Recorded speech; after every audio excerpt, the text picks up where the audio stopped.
CEUs online, but also then curriculum classes online, because now we're giving you a building blocks, A, B, C, D, that are going to help you.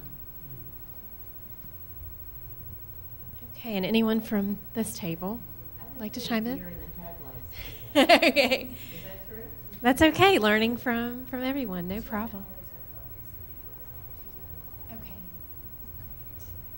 Any final comments on this topic before we move on? We're going to have more time for group discussion. I think this was very helpful, but in the meantime, we've got 2 presentations to cover. So, sure. Who are you getting to teach these CEUs?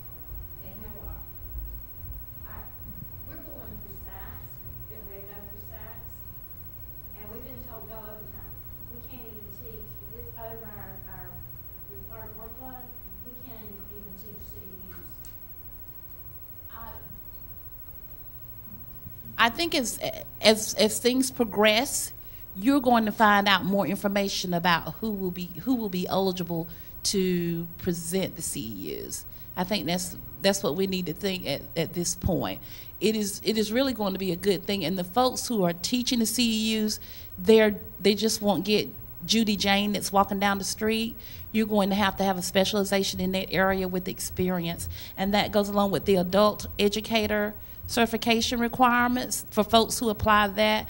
They are going to look through the resumes, they're looking at your transcripts, they're looking at everything to know that you're an expert in that particular content area. I know that's answering in a roundabout way, but here again, as things progress, and if you attend one of the trainings that Deb was talking about, if you haven't gone to one, I strongly recommend that you do go. That will shed a lot of light on what's going on and how it's a win-win situation for all of us. Great, and I'm sure those dates are listed on their website. I got a couple of them. I think March 8th, she said, was here in Greensboro, the 10th in Blowing Rock, and then there's one on the 12th. But I'm sure those are on their website.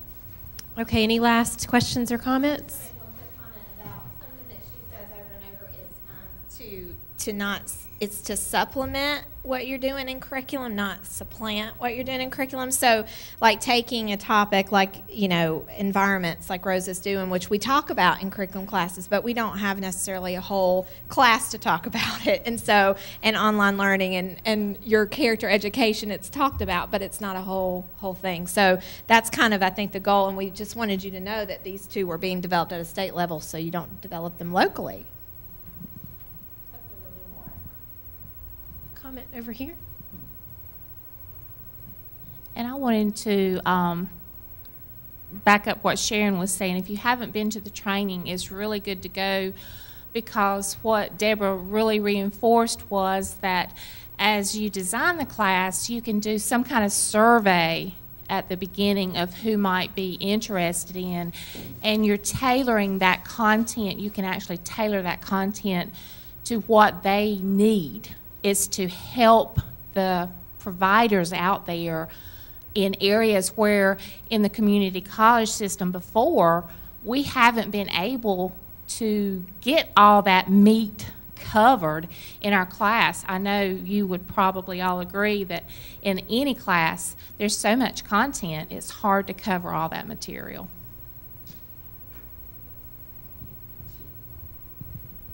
At Central Piedmont, we started talking with our CCE area, and we had 2 meetings. And by talking with CCE folks, you will know what steps and paperwork through your community college you need to take, and also who can teach. And I was told by Deborah Torrance that if you are community college, you are somewhat exempt from the adult care, the endorsement process. No? Okay. So our plan is that our full-time folks are using their summer. We have a little bit of fund left, so they're developing about 5-hour, 0.5 CEU hour classes, but one of them are also involved in states that 20 development.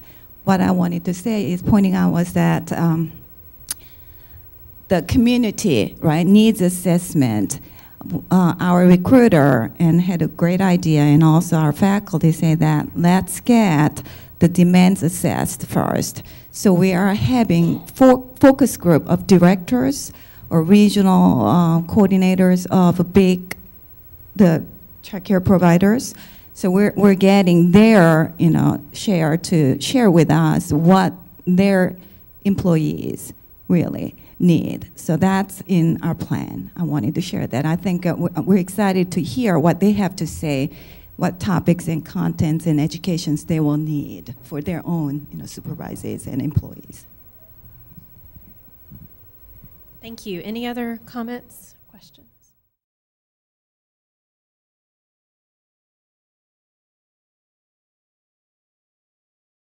Okay, let's move into the next item on the agenda, which is giving you a glimpse at this online database that we've been referring to for posting professional development trainings.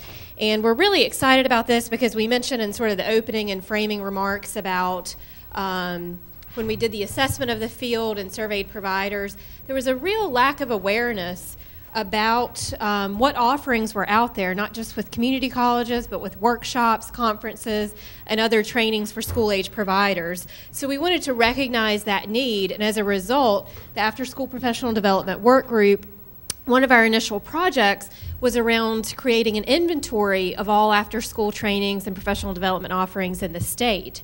And that, in turn, led to the development of the state's first online centralized database of after-school professional development offerings. This was unveiled about a year ago, and so it has a statewide audience. I think we unveiled it here at Synergy, and as we were progressing with this work with the community college system, we saw it as sort of a win-win for all of us. We thought it would be a great marketing tool for you to use for your colleges, because having that statewide platform and being able to reach into new audiences and sharing the word about upcoming school-age coursework, and also great for us to be able to share with practitioners all of the college offerings across the state. It's designed to be searchable by county. So let me actually just give you a quick demo. And while I do this, if you would look in your packets, there's several handouts related to the database, which looks like. Yes, thank you. And I've got a couple of websites here pulled up. I have the view, let's call it the public view, which would be what someone going to the website as an after-school practitioner would see. So they just go to, there's a couple of different ways. The link is also called ncafterschooltraining.com. Again, that's ncafterschooltraining.com. It's on your handout. And they can go and view upcoming offerings in their community, whether it's BSAC, whether it's specific one-day workshops or two-day conferences. And there's the capability for them to go in and learn more about the offering, so they can find out who to contact for more information, to register for the training. You can see it catalogs the date, what time it is, this particular one, $20, who the provider is, so on and so forth. I should also pause here and say this is sort of one step in a long-term vision that we have. We see this system eventually, we want you to be able to go in there and sort by what competencies you're looking for training and professional development on. So that's a next step for our group, is to take that competencies document. We're building a trainer registry system so that trainers across the state can go through a vetting process and be part of an official registry that our group will be leading. And we then see the trainings connected to those competencies. So whether it's an after-school director, whether it's a state-level administrator, or even a frontline staff person that's tracking their own professional development plan, they would be able to go in and track using the competencies, seeing what areas they want to focus more on in the coming year, and then craft out their personal professional development plan that could include a blend of community college coursework, workshops, and upcoming trainings, and that this system will, down the road, will have that compatibility so that you can go in and say, I want to search by health in school-age settings, and so you could go in and search for upcoming trainings in your community. We're also wanting to capture more online trainings that would be available regardless of your location. And you'll see as we go a little deeper with applications for the community college system, how that could work with online trainings. But going back, we also see with that long-term vision, ultimately this website also having a system that would track the attainment of professional development and tie it to the incentives that we hope to build in through funders of after school and other entities that can help support the ongoing professional development. And this is modeled after another system in the state that has something similar where it's multiple different user-faced views. So whether you're a state-level administrator that wants to go into multiple grantees and track their professional development, see their progress, and perhaps attach that to stipends or a bonus or something at the completion of a certain level of attainment. So we see a lot of potential growth with this system. Right now it does serve as sort of the catalog or inventory of after-school trainings. So that's what the provider would see when they go to this page. There's a user's guide. I won't click on it to open because I think we've got it in your packet, but it provides them a guide of how they can go through and use the site. We have the capability here. If you've attended a training, we've got the SurveyMonkey survey so that folks can go in and talk about what was most useful in their training and give us feedback on the website as well. And we have been working with a few of you to pilot the inclusion of your school-age coursework on here. So in particular with Jackie, we've been working with her to populate their school-age offerings, so they're on the site right now. And that's what I wanted to talk to you about today, is how you can utilize this site and work with us to use this as a marketing tool. And it's pretty user-friendly. In your packet, so we've got the second handout, which is the database template for community colleges. If you'll refer to this, this really captures everything that you would need to pull together to post on the database. And I see a variety of ways of going about and posting the information. How many of you would have an IT department or someone within IT who could sort of be your liaison that would populate the database? So, okay, just a handful of people. But this could be something that you could do within your own department. Is that how, for example, Rose is? So it would come within your department. Okay. Okay. So it may vary. What we want to do, because we don't have enough time today to do an official training, I just wanted to sort of get the information in front of you and get some feedback about how we could provide a training. Like we could do a webinar or something like that where you could get a person nominated within your department, whether it's IT or within early childhood or school age department, and we could have a set date and time that we would do a training, and then we could thoroughly walk them through and equip them with how to populate the trainings. So, but that's the information. If you want to take this back to your department to sort of get a feel for what would need to be completed, this is it. The nice thing about this system is that you would only have to enter the bulk of this information one time.